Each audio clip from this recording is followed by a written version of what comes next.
Blendi Gonxha në zgjedhjet e 11 majit rezulton kandidati më i votuar i listave të hapura me 24.802 vota. Ky rezultat sipas tij e bën krenar, por nga ana tjetër rrit përgjegjësinë ndaj qytetarëve.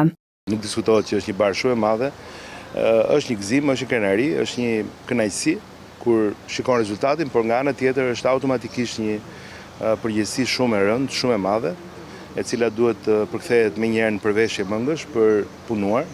I pyetur nga Klan News nëse ky vot besimi hap rrugën për të garuar për Bashkinë e Tiranës, ai dha këtë përgjigje.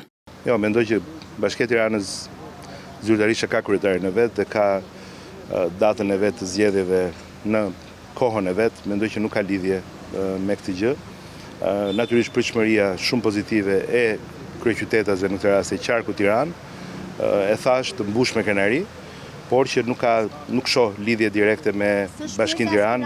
Këtë lidhje shoh me mandatin tim dhe me mandatin ton me Bashkinë Tiranë. Pra, solidaritet maksimal me bashkinë më të madhe të vendit, që është lokomotiva në çdo sens ekonomike, sociale, e gjithçkaje në rang vendi, sepse është kryeqyteti dhe është metropoli dhe është vendi ku jeton numri më i madh i banorëve në kryeqytet. Pas arrestimit të kryebashkiakut Erion Velia, i Bashkia e Tiranës prej më shumë se 3 muajsh drejtohet nga nënkryetaria e komanduar Anuela Aristani.